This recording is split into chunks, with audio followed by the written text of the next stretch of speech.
Naitwa Mr. Mengi, unaweza ukaniita Mr. Kisiki ama daktari wa mapenzi. Leo nakuletea simulizi nzuri sana, simulizi ambayo inamhusu dada mmoja ajulikanaye kwa jina la Joyce. Joyce anasema alikuwa anafua nguo zake na kufanya usafi wa mazingira, huku akiwa na shauku kubwa kabisa ya kwenda kwa dada yake baada ya kusikia kwamba amemtafutia kazi. Joyce anaendelea kutuambia, kusema ule ukweli, mimi shule sikwenda mwenzenu na nimehangaika kutafuta kazi mpaka nimeshakata tamaa. Joyce anasema hivyo baada ya dada kunitafutia kazi, kwa kweli nilichangamkia fursa na wala sikutaka masihara juu ya hilo. Joyce anaendelea kusema, anasema kwamba ninaishi na mama tu, baba amekwisha fariki dunia, na toka baba alipofariki, kwa kweli hali yangu imekuwa mbaya sana, siyo ya kusimulia kwa kweli. Hapo ndipo niliamua nianze kutafuta kazi. Joyce anaendelea kusema, basi baada ya kupata mchongo ule wa kwenda kwa dada, kwa kweli nilifurahi sana, na safari ilianza asubuhi na mapema kuelekea kwa dada. Joyce anaendelea kutuhabarisha na kutuambia simulizi yaliyomkuta. Joyce anaendelea kutuambia na kusema kwamba wakati anakwenda kwenye gari, kila mmoja alimshangaa Joyce kwa kweli kwa ushamba wake. Joyce anasema maana kila kitu kilichokatiza mbele yangu nilinunua kwa kweli, mpaka nilipofika kwa dada, hapo tumbo langu lilikuwa limejaa kwa vyakula na karimati na kapile za njiani, hata hamu ya kula sikuwa nayo kabisa.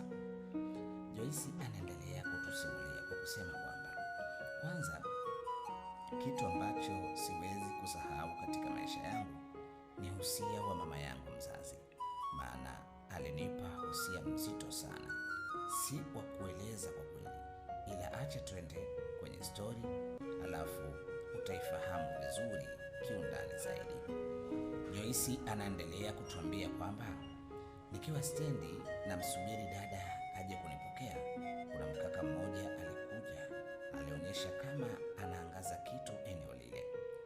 Joyce anaendelea kusema, kwa kuwa nimekaa muda sana sijamwona dada, ilibidi nimuite yule mkaka na kumuuliza, samahani kaka, nilikuwa nauliza kama utakuwa na simu unisaidie, kuna mtu namtafuta.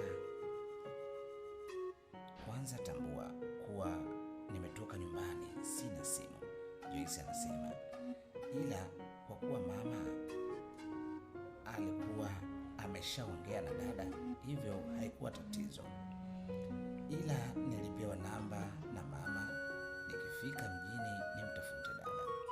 Joyce anasema ina maana niombe simu ili niweze kuwasiliana naye, na ndio maana Joyce anasema alipomwona huyo mkaka alimtaka samahani na kumwomba simu ili apate kuwasiliana na dada yake. Joyce anaenda na kuendelea kutusimulia. Joyce anasema yule mkaka alionekana kama si mwaminifu kabisa, nilimtilia mashaka, akaniuliza, dada, kwani wewe unaitwa nani? Joyce anasema nilimtazama kabla ya kumjibu, maana niliona kama kuna kitu anataka kutoka kwangu, na kwa nguo nilizokuwa nimevaa, kwa kweli Joyce anasema nilionyesha kuwa mimi ni wa kijijini kabisa, wala sifai kuwa wa mjini, hivyo ikawa ni rahisi sana kwa mimi kutapeliwa. Joyce anaendelea kuzungumza na kutuambia kwamba sikujua yule kaka ni nani, lakini kwa kuwa nilikuwa nimeshika mizigo yangu, haikuwa shida kabisa, nikamjibu yule kaka kuwa mimi naitwa Joyce, na pia nikamuuliza je, yeye anaitwa nani? Yule kaka akasema, mimi naitwa Baraka, natokea Matama Yuwele. Je, ningependa kukufahamu kiundani zaidi. Joyce anasema nilishindwa kuelewa yule kaka anataka nini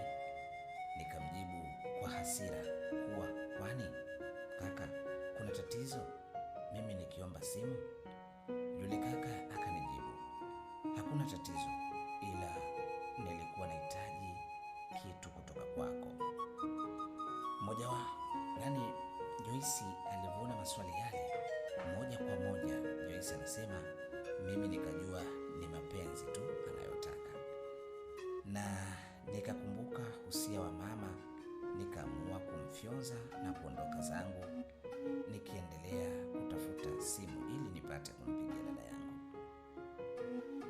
Baada ya kuzunguka kwa muda bila kupata simu, Joyce anasema, kwa kweli nilichoka mbaya sana, nilichoka zaidi. Muda unaenda sana na mpaka sasa ni saa 3 usiku. Watu wameanza kupungua stendi. Joyce anaendelea kutusimulia. Sasa nikiwa nimekaa na kula mapozi hivi, mara ghafla kuna basi lilikuwa limefika na linashusha abiria, nami nikajichutumua hivyo hivyo kuifuata, maana hapo ndio nilijua kuwa kutakuwa na msaada wangu. Joyce anaendelea kusema, abiria wengi walishuka na niliwahi kuomba msaada. Kwa bahati nzuri nilimuona kuna mama fulani hivi, nilipojieleza akanipa simu, nami nilichukua simu haraka sana ili niweke namba yangu na nianze kuwasiliana na dada. Joyce anasema, ujinga niliofanya kuinuka pale nilipotoka nimekaa, alafu nikaacha mabegi yangu pale pale. Sasa ile nataka niweke namba tu ya simu, si nikageuka ili niendelee ili niende nikachukua ule mkoba, nichukue namba kutoka kwenye mkoba ili nipige simu ya dada.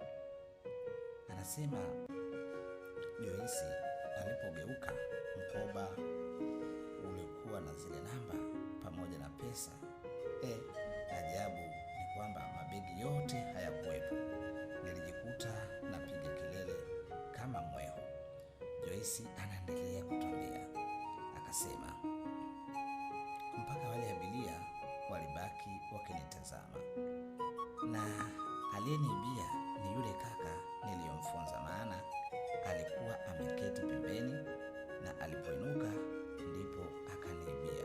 Kwa kweli nilipiga kelele sana. Joyce anaendelea kutusimulia mkasa wake. Anasema yule mama alininyang'anya simu yake na kuondoka. Hakuna aliyenipa msaada, maana hata sura ya mvuto kwa wanaume sikuwa nayo. Joyce anaendelea kusimulia na kusema, kila aliyenitazama alijua mimi ni mwizi tu au chokolaa, na watu wote walitawanyika pale, nikabaki peke yangu nisijue cha kufanya ni nini. Joyce anaendelea kusema, nilihofia kuporwa na vibaka, hivyo nilipoona hali imekuwa mbaya niliamua kulala pale pale stendi, kwa kuwa sina shuka na nipo mimi kama mimi, sikuwa na namna yeyote ile. Joyce anaendelea kutusimulia kwa kusema, sasa nikiwa nimelala pale nilisikia kuna mtu anapiga makofi. Nilipoinua kichwa changu, kumbe alikuwa ni yule kijana niliyemfunza. Yule alicheka sana yule kijana na kusema, furaha yangu kwa sasa, vitu vyako ninavyo, na ukitaka nikupe, twende ghetto. Joyce anasema nilishtushwa sana na kauli ya yule kijana. Kijana aliendelea kuniambia, nakuomba twende ghetto, nilipopanga ukalale, asubuhi ndiyo nakupa, unaondoka zako. Joyce anasema yule kijana aliniambia maneno hayo ili mradi tu apate penzi kutoka kwangu, na kumbe yeye alichukua vitu vangu kama mtego. Joyce anaendelea kunisimulia na kutusimulia sote kwa pamoja kwa kusema kwamba kwa kuwa sikuwa na namna, ilibidi nikubali tu kwenda kulala kwa yule mkaka, lakini hata hivyo nikisema nikatae, namba za dada nitazipata wapi, wakati zilikuwa kwenye mkoba wangu na vyote amevibeba. Sasa hakuna namna hapo. Joyce anaendelea kutusimulia na kusema, Joyce anasema niliongozana naye mpaka kwake yule kijana, huku nikiwa natokwa na machozi, maana sikutegemea kama angeweza kunifanyia ujinga kama huo. Joyce anasema kweli jiji la Dar es Salaam sio poa, yaani kukurupuka huko sio kuzuri kabisa. Yaani ukija Dar es Salaam basi uwe na sababu zako maalum na ujipange juu ya hilo. Joyce anaendelea kusema, anasema Joyce, baada ya kufika nyumbani kwa yule mkaka, alifungua mlango na kunikaribisha, lakini akiwa ananikaribisha niingie ndani, nilipomtazama kwenye suruali yake, kwenye zipu, niliona muogo ukiwa umesimama moja kwa moja.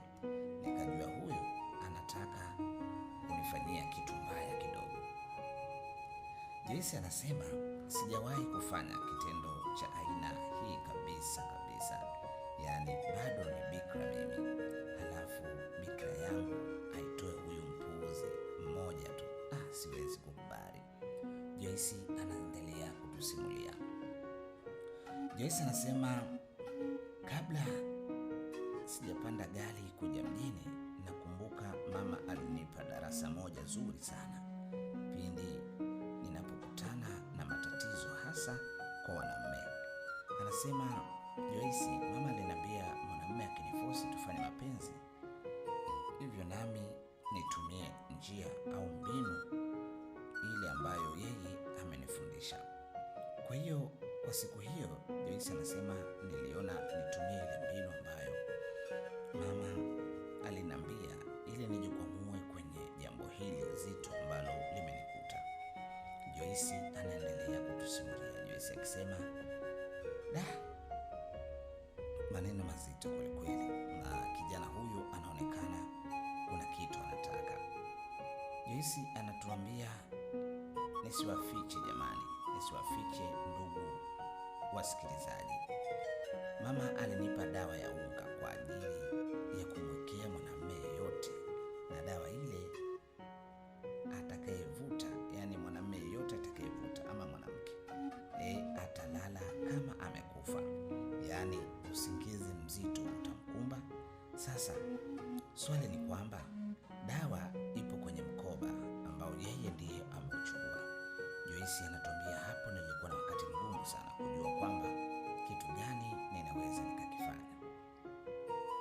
Na Joyce anasema dawa ile ilikuwa ipo kwenye mkoba na mkoba huo ameuchukua.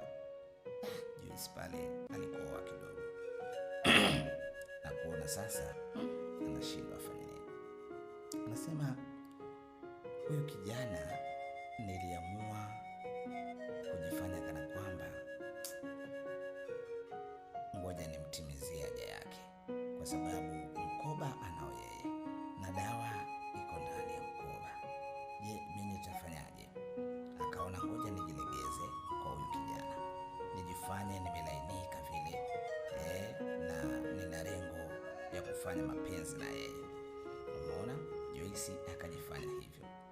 Joyce anasema nilipoingia ndani nilikuwa naonyesha hali hiyo ya kuwa kwamba mimi nahitaji naye kufanya naye mapenzi, kwa sababu bila ya kufanya hivyo sitopata mkoba ule ambao una dawa aliyenipa mama. Joyce anaendelea kusema alianza kunichezea kama ilivyo ada katika mahusiano ama ya kimapenzi. Kanichezea, kisha anasema akashusha nguo zake, na nilipoona amezidiwa nikamwambia kwa sauti ya chini kabisa ya kimahaba, baby, nipe mkoba wangu kwanza mara moja, naomba tu baby, alafu nakurudishia. Joyce anasema niliongea sauti ya kitandani hasa. Yule mkaka akaniuliza, unataka mkoba wa nini? Joyce anasema alilegeza macho na kumwambia, jamani baby, nielewe basi, mimi pia na hamu na wewe, nipe mkoba wangu kwanza.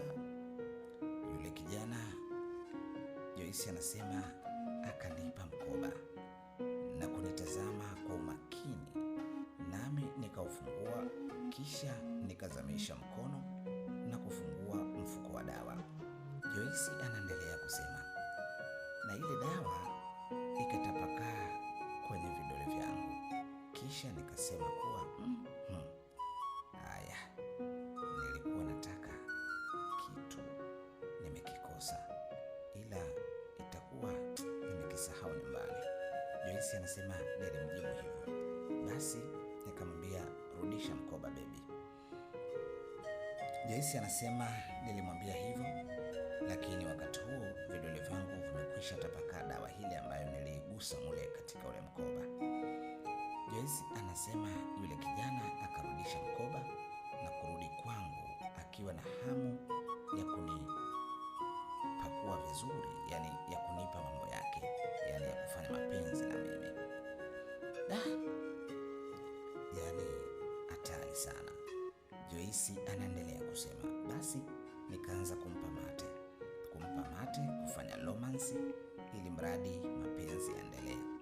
Joyce anasema sasa tukiwa tunabadilishana mate, huku vidole vyangu vile vilivyokuwa na dawa nikavipitisha puani kwake kwa nia au dhumuni la kumpaka ile dawa avute harufu, kisha aendelee kupata matatizo juu ya ile dawa.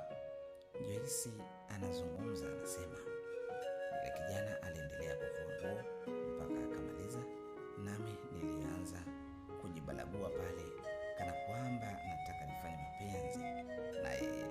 Basi Joyce anasema nataka kuvua nguo, hapo asubiri tu majibu ya dawa yaanze kumwingia vizuri. Joyce anasema nikiwa najibaragua pale nikashangaa yule kijana ameanza kunimbua macho. Nikajua sasa dawa imemwingia vizuri. Basi nikapanda juu yake huku nikimchezea kifua chake, hatimaye mpaka alipitiwa na usingizi. Nikajaribu kumuita lakini hakuitika. Joyce anasema nikajua sasa hii tayari dawa imekwisha pamba moto.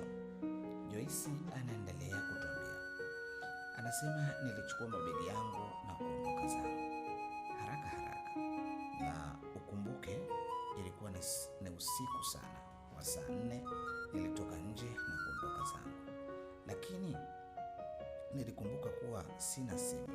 Nikarudi ndani kwa yule mkaka, nilichukua simu yake. Sasa baada ya kuingia ndani tu nikachukua simu na kutoka.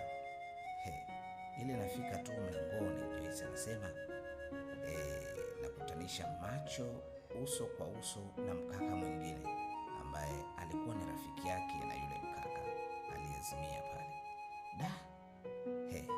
Kichapo kinaendelea. Joyce anasema niliwaza sana, nikasema bora pale nilipotoka mara ya kwanza ilikuwa ni wakati sahihi wa mimi kuondoka, na sikufanya hivyo, basi nikakutana na huyo mkaka. Joyce anasema nilibaki nimesimama kama mlingoti,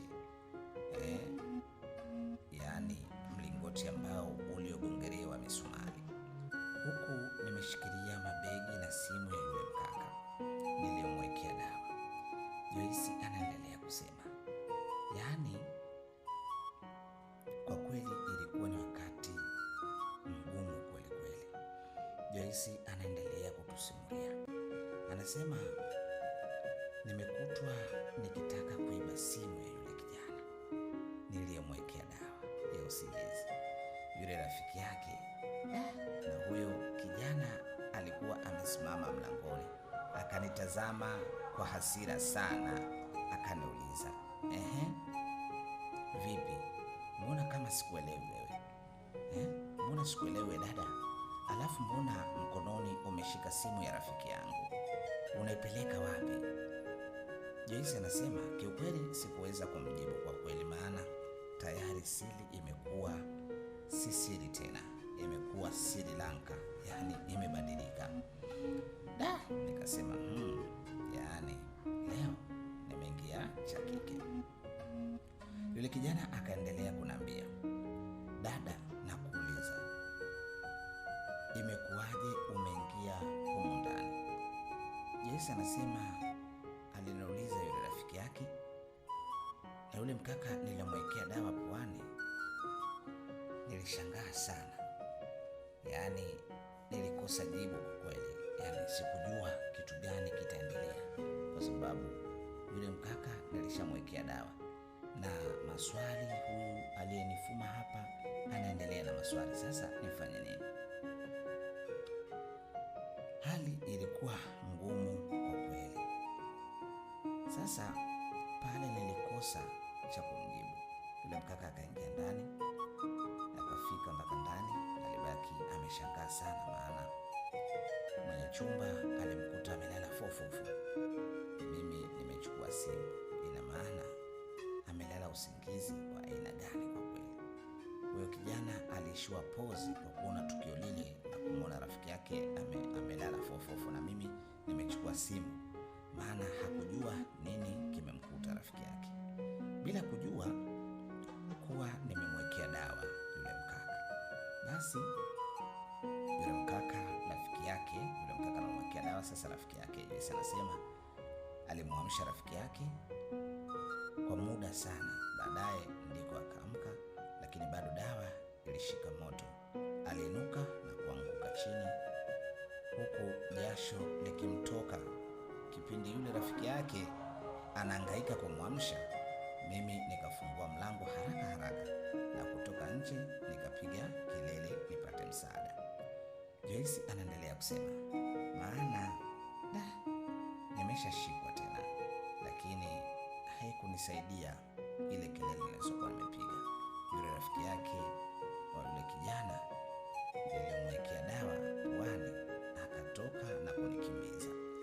Joyce anaendelea kusema, kisha akanikamata. Aliponikamata akanifumba mdomo na kunisinya vizuri kabisa katika kiuno, akinisihi nirudi ndani kwa kuwa yeye ni mtoto wa kiume. Joyce anasema nilirudi, sikuwa na namna kwa kweli. Mimi mwenyewe tu nilinyooka kwa sababu mwanamume ni mwanamume tu. Joyce anaendelea kutuambia, sasa nilipofikishwa ndani, bana huwezi amini, yule mkaka nilimwekea sumu akaamka. Baada ya kumwagiwa maji ya baridi na rafiki yake, alikurupuka kama amekimbizwa vile. Hapo ndipo niliona sasa huu ni mtihani. Rafiki yake akaanza kumuuliza, vipi? Mbona unalala kama umekufa? Kwanza Shem yupo? Yule kijana akamjibu, shemeji yako bwana ameenda chimbo, anarudi asubuhi. Nimejikuta tu mwanangu, nimepitiwa na usingizi. Vipi kwani? Mbona usiku? Yule rafiki yake akamjibu, nilikuja kukuletea chaja ya simu ulionipa asubuhi. Nafika hapa na mkuta huyu dada ndani mwako anataka kutoka, ameshika simu na mabegi. Ina maana umeniwekea dawa wewe dada, ili nilale, si ndio? Uniibie. Yule mkaka akashtushwa sana kwa tukio lile. Joyce anasema aliniuliza yule mkaka, nilimwekea dawa puani, nami sikusita kumjibu, japo nilikuwa naogopa sana. Nikamjibu kuwa samahani kaka, samahani kaka, yaani mimi sitaki kufanya mapenzi na wewe, please, samahani kaka. Joyce alimjibu yule kaka. Joyce anasema niliongea huku nikitokwa na machozi kwa uchungu. Yule kaka akanitazama kisha akasema, sasa tunafanya mapenzi na wewe humu ndani kwa sababu unajifanya mjeuri sana wewe, na unajifanya nakupenda sana wewe. Sasa sisi tutafanya mapenzi na wewe. Joyce anasema wote kwa pamoja wale walisema kwamba leo sasa, kutokana na tukio ulilofanya, basi sisi tutafanya mapenzi na wewe sote wawili. Joyce anaendelea kusema, nililia sana kwa kweli, lakini haikusaidia kitu. Na hatua ya mwisho walianza kunivua nguo. Nilipambana, lakini walinizidi nguvu. Walinipiga na kunisinya kwenye mapaja, walinifinya kwenye mapaja mpaka wakanivua nguo zangu. Joyce anaendelea kutusimulia kusema, walinivua nguo zote kabisa. Wakiwa wanaendelea kunivua nguo, ghafla simu ya yule kijana sasa niliyemwekea dawa kwenye pua ikaanza kuita. Joyce anasema, na yule kijana wakati simu yake inaita, niliyemwekea dawa alisitisha kabisa lile swala la kunivua mimi nguo na akapokea na kuweka loudspeaker. Nikasikia akiongea na mwanamke fulani hivi. Bosi, shikamoo. Marhaba, vipi, umelala? Bado. Vipi, kuna tatizo bosi? Ndiyo, kama unaweza kunisaidia, naomba unisaidie hili tatizo, sawa? Sawa. Niambie tu bosi wangu, wewe ndiye unaenilisha hapa mjini. Nieleze tu tatizo gani uliokuwa nalo. Joyce anasema mahojiano yakawa yanaendelea baina ya yule mkaka nilomwekea dawa pamoja na bosi wake. Bosi akaendelea kusema huku nasikiliza mimi kwa sababu aliweka laudi. Sikia nakwambie, kuna mdogo wangu amekuja Dar es Salaam sasa, nimepotezana naye. Naomba uende stendi ukamtafute. Kijana alinitazama kisha akaniuliza. Joyce anasema kijana yule alinitazama sana kisha akaniuliza. Akanitazama akasema, wewe unaitwa nani? Mimi nikanyamaza kimya. Lakini yule kijana akauliza swali vizuri kwa yule dada ambaye alimpigia simu. Sawa. Kwani mdogo wako anaitwa nani? Na yuko vipi? Yule dada akaanza kumjibu. Anaitwa Joyce, ni mrefu kidogo, wa wastani na mweupe. Yaani yuko hivyo yani. Joyce anasema kwa maelezo ya yule mdada, yule mkaka alianza kupata picha. Wakati dada anaanza kumwelezea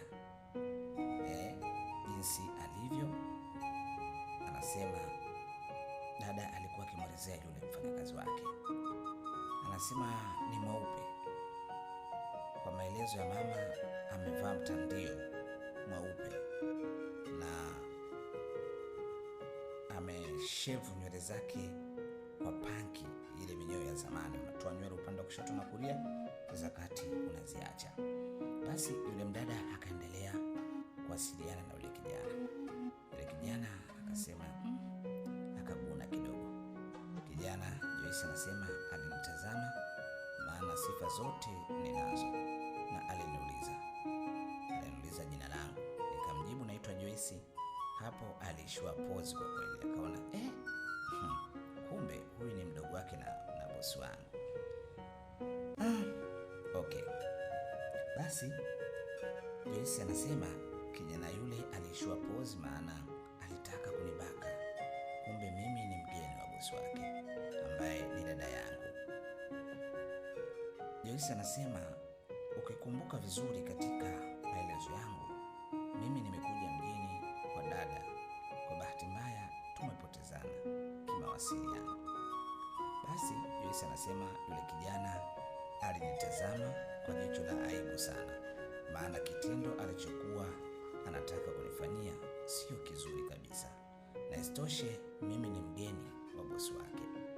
Joyce anasema mimi nilikuwa mgeni kabisa, yaani Dar es Salaam sikuwahi kufika hata siku moja, na kitendo kile alichotaka kunifanyia ni kizito sana.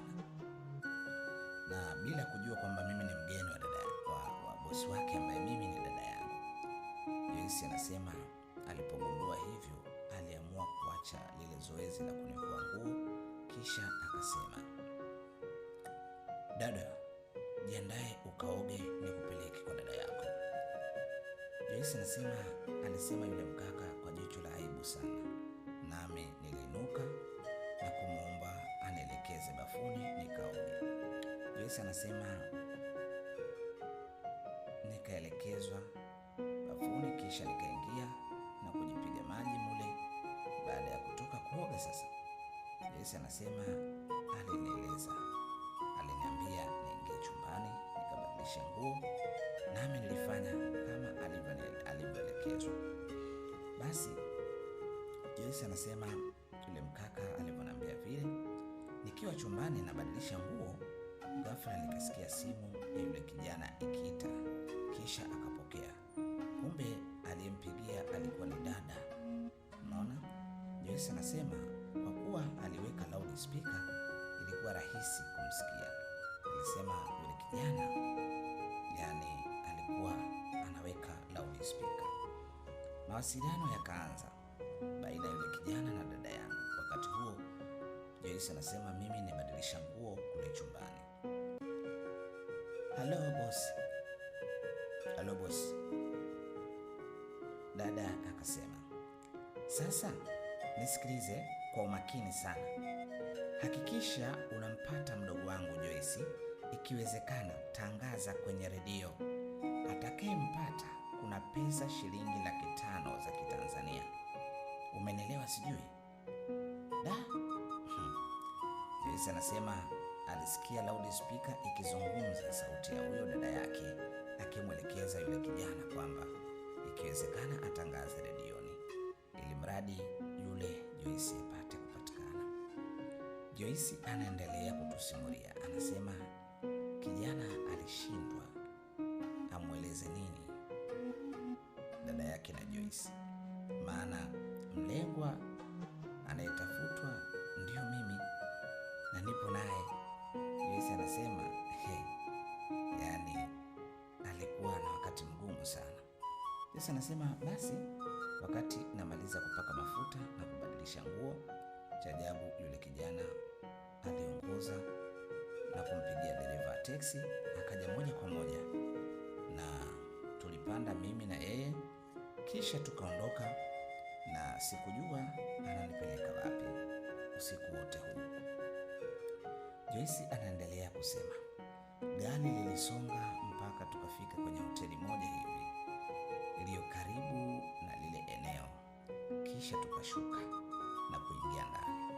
Joyce anazungumza, mimi na yule mkaka tukafika mpaka ndani. Joyce anasema kwa fikra zangu nilijua kuwa huenda dada ndiyo anaishi kwenye ile hoteli. Basi tuliingia kwenye ile hoteli na cha kushangaza kwenye ile hoteli kulikuwa na watu wengi sana. Joyce anasema watu wale walikuwa wakifurahi na wengine wapenzi walikuwa wakienjoy pale na wengine wako wenyewe tu wamekwenda kuenjoy. Joyce anaendelea kutusimulia na kutuambia kwamba tulipofika ndani sasa ya hoteli, yule mkaka alinipeleka kwenye chumba changu cha kulala. Kumbe amenileta kulala, na tulipofika ndani ya sikuamini, kulikuwa na kila kitu. Kitanda cha 6x6. Joyce anasema madikodiko kibao yani yalijaa pale, na yule mkaka akaniaga kwa kusema, dada samani kwa nilichokuwa nataka nikufanyie hivyo, kesho nitakupeleka kwa dada yako, usimweleze habari hii, sawa?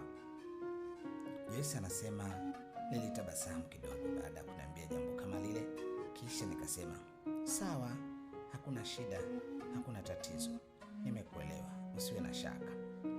Joyce anasema yule kaka akamaliza kwa kusema basi kwa heri, kesho nitakuja asubuhi sana kukufuata.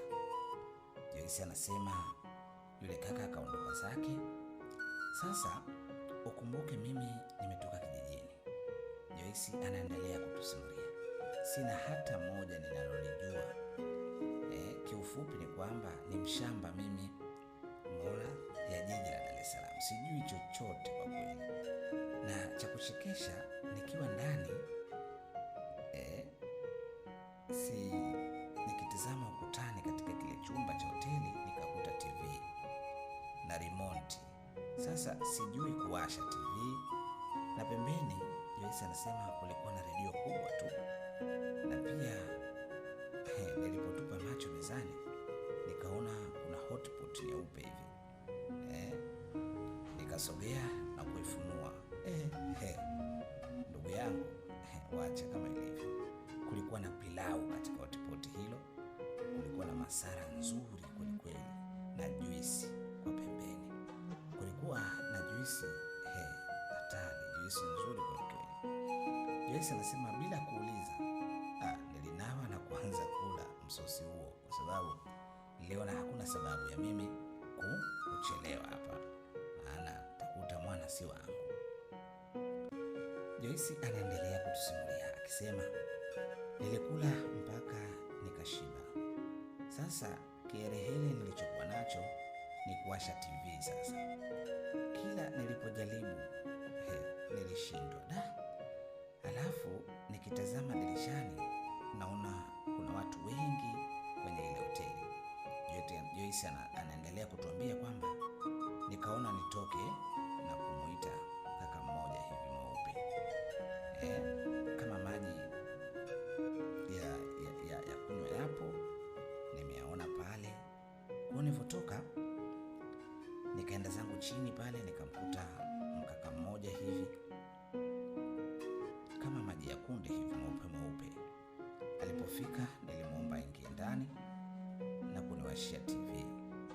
Bila kusita aliingia na kuniwashia, lakini akiwa ananiwashia kuna stori za hapa na pale za kama unavyojua tena. Hakuchukua muda mrefu sana akawa ameshaiwasha ile TV na kuniaga kuwa anaondoka. Kabla hajaondoka nilitoa shilingi 10,000 na kumwita yule kijana na nikampa vizuri tu. Alinitazama kwa mshangao sana. Joyce anasema yule kijana akasema, dada, ina maana kukuwashia TV unanipa pesa? Usifanye hivyo bwana. Nami nilijibalaguza kwa kusema, hamna shida kaka, nimeamua tu kukupa, wala usijali. Joyce anasema yule kaka alikataa kabisa kupokea ile pesa na kuniaga kuwa anaondoka. Joyce anasema yule kijana kutoka nje nilikaa vizuri kutazama TV. Na ukumbuke ilikuwa ni saa 3 usiku, lakini hata usingizi sikuwa nao kabisa. Joyce anasema na nikiwa natazama TV kuna taarifa ya habari nilikuwa naangalia, maana huwa napendelea sana taarifa ya habari, hasa habari za michezo na mambo mengine. Joyce anaendelea kutusimulia na kutuambia, kama unavyojua tena, usingizi hauna adabu kabisa.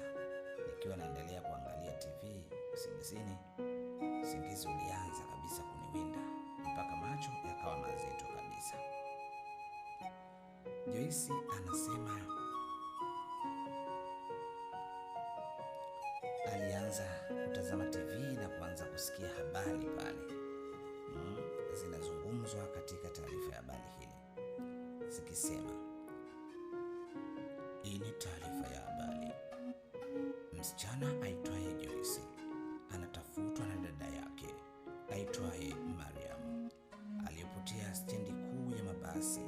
Atakayempata kuna pesa taslim milioni 5 shillings, yani pesa za Kitanzania. Joyce anasema wakati nasinzia kunatazama TV hiyo habari inakuja.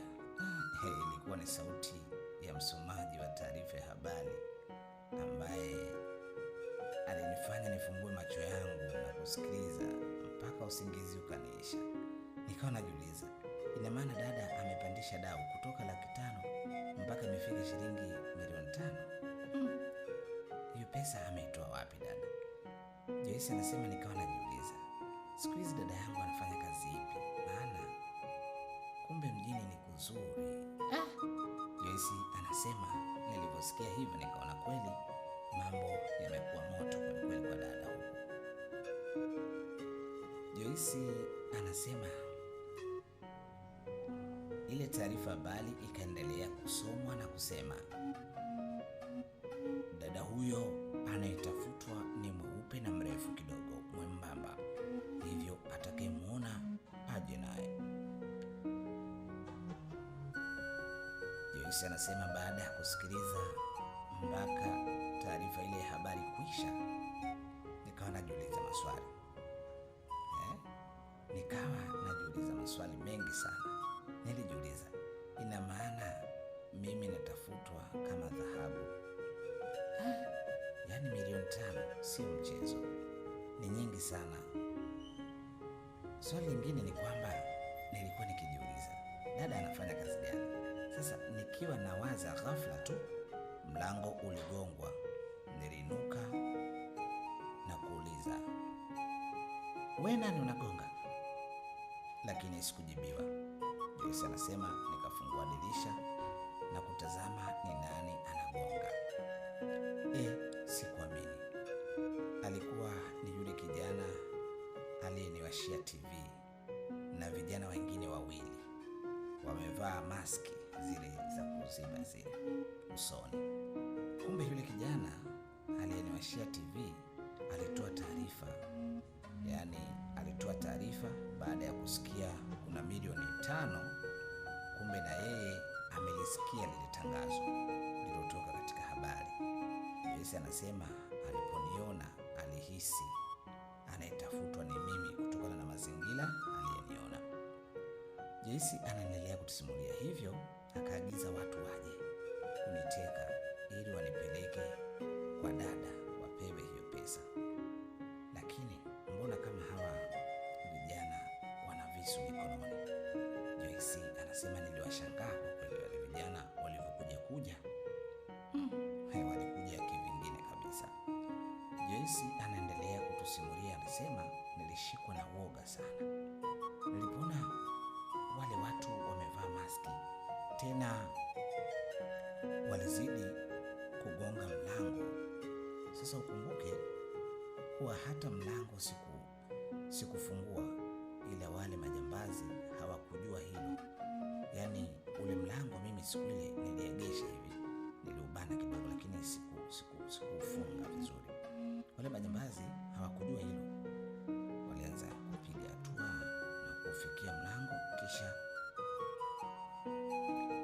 wale majambazi wakawa wanagonga. Sasa ule mlango mimi nilikuwa sijaufunga vizuri. Joyce anasema nilianza kutembea hivi taratibu na nikaenda nikaufunga mlango kwa ndani vizuri kabisa na nikarudi kwenye kitanda changu. Joyce anasema hapo kidogo nikawa na amani sasa, kwa sababu mara kwanza mlango niliuegesha. Joyce anaendelea kusema, anasema ule mlango ulikuwa ni mgumu sana. Hoteli ile ilikuwa ni ya kifahari, hivyo nilibaki na amani na nilijua hata wakivunja mlango watajulikana tu, kila kona kuna kamera. Joyce anaendelea kusimulia na kusema, sasa nikiwa nimekaa, mara ghafla hoteli yote taa zikazima. Joyce anasema yaani kifupi umeme ukakata kwenye ile hoteli. Moja kwa moja nikajua waliosababisha umeme kukata ni hawa majambazi. Joyce anaendelea kutusimulia, anasema ile hali nilihisi hali ngumu sana, kwa sababu hii hali ya kuzima umeme ilifanyika ili wapate kuniteka. Joyce anasema mapigo ya moyo yalikwenda mbio. Nilijikuta au nilijiuliza kwa nini dada ametangaza dau kubwa kinachoniponza mimi ni kutangazwa kwa dau kubwa. Yani hatari kweli kweli. Joyce anasema nilianza kumwomba Mungu aniwekee wepesi, hali inazidi kuwa mbaya sana. Basi Joyce anazungumza, mlango likazidi kupigwa ki. Na nikasema hii sasa hatari. Ulikuwa ni mlango unavunjwa sasa kwa nyundo mpaka wakafanikisha kuvunja. Hapo nilianza kupiga kelele kuomba msaada, huku nikisema jamani wezi huku, jamani wezi huku.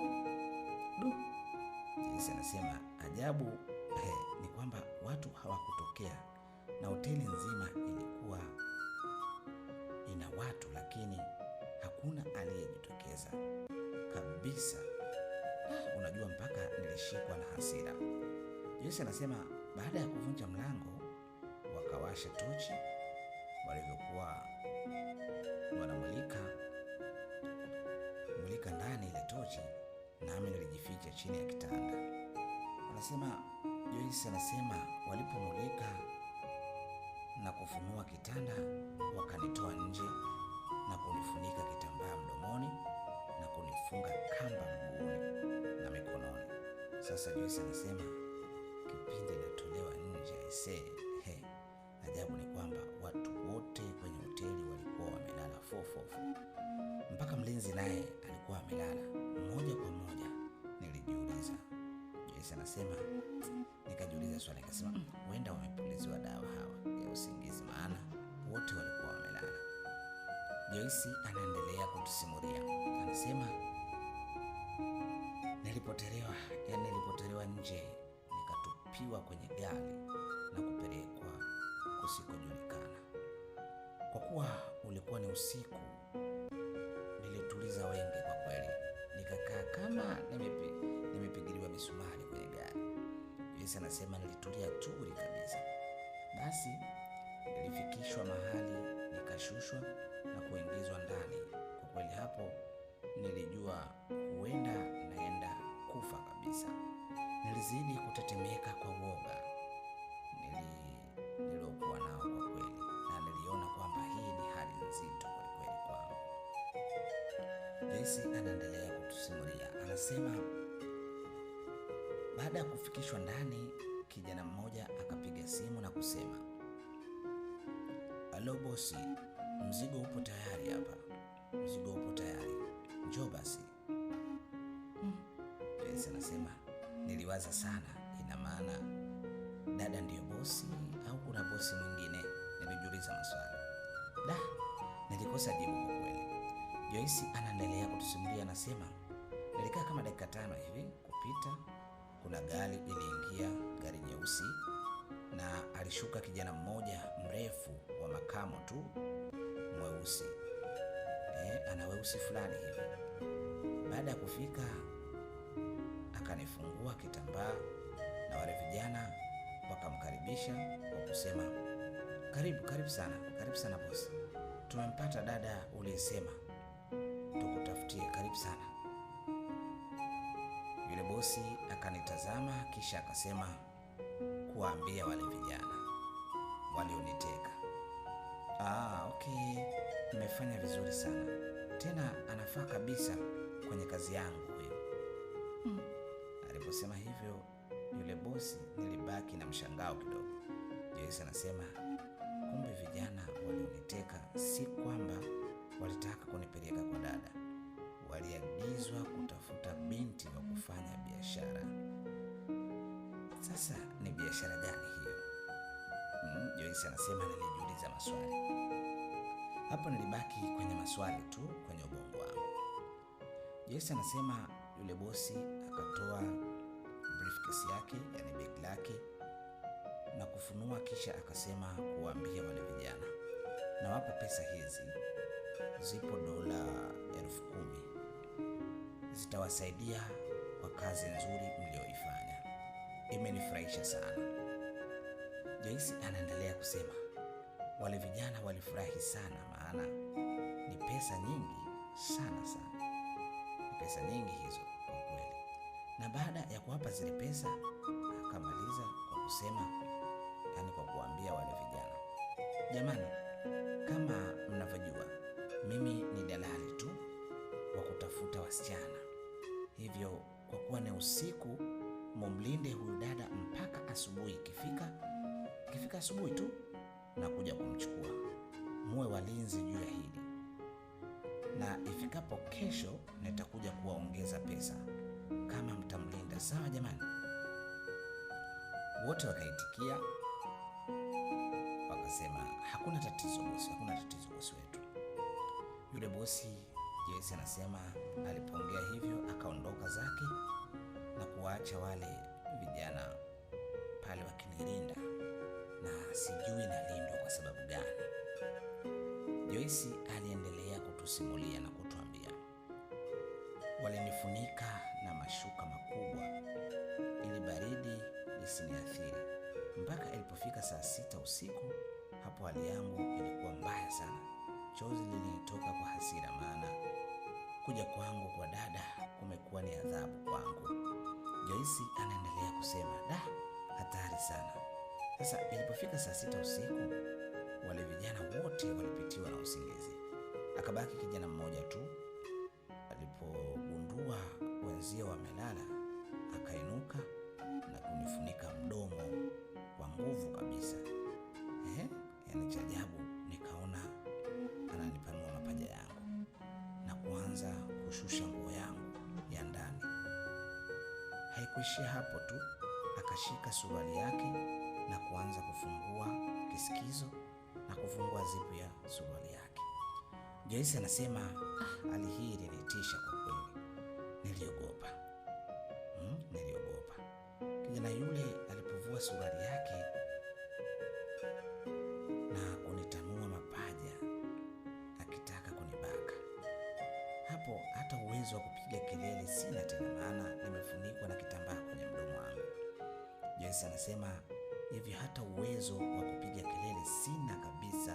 Muda huo kijana aliendelea kunipanua mapaja ili aweze kunibaka. Joyce anasema kwa kweli nilipata shida sana, yani nilipata shida mbaya zaidi. Joyce anaendelea kusema, wale vijana wengine walikuwa wamelala kabisa, na hawakuweza kunipa msaada kwa sababu walikuwa kwa usingizini. Sasa nikiwa nawaza namna gani ya kuwaamsha wale vijana wengine, yule kijana aliyetaka kunibaka akatoa kisu na kuniwekea shingoni. Joyce anasema kisha akaninong'oneza sikioni, akasema, sitaki ufurukute. Ukiniletea ugumu hapa tu na kuchinja. Haya, panua mapaja hayo. Kwa kweli Joyce anasema nilidata kweli, kwa sababu ilikuwa ni wakati mgumu sana kwangu. Joyce anasema yule kijana aliponipanua mapaja yangu akashusha chini ili azamishe mashine yake, ghafla nilishangaa yule kijana ameanguka chini na povu lilianza kumtoka. Nilipotazama vizuri, kumbe alipigwa na chupa kichwani na kijana mwenzie yule. Kumbe mmoja hakuwa amelala, na baada ya kumpiga chupa mwenzie akaamsha wenzie wengine na kuwasimulia jinsi yule kijana alivyokuwa anataka kunibaka. Joyce anasema ilikuwa ni wakati mgumu kulikweli kwangu. Wale vijana walikaa makini sana na hakuna aliyelala kumbe yeyote yule mpaka asubuhi. Na ilipofika asubuhi, yule bosi alikuja kwa ajili ya kunichukua, maana walikubaliana wanilinde, asubuhi atakuja bosi kunichukua. Joyce anasema na kweli ilipofika asubuhi, bosi alitia timu pale na gari yake, kisha akashuka na kufungua buti ya gari, akatoa chupa ya chai na vitafunwa pale, kisha akasogea mpaka mahali nilipokuwa na akatoa amri nifunguliwe kamba ile, nipewe chai kwanza. Nami kwa kuwa nilishaingiwa na uoga, sikunywa ile chai kwanza. Nilikuwa na hasira sana, maana toka nije Dar es Salaam sina raha kabisa. Joyce anasema bosi alipoona nimekataa kunywa chai, akatoa amri nichukuliwe nipelekwe kwenye gari yake. Na kweli nilichukuliwa nikapelekwa kwenye gari ya bosi. Joyce anasema kwa macho yangu mawili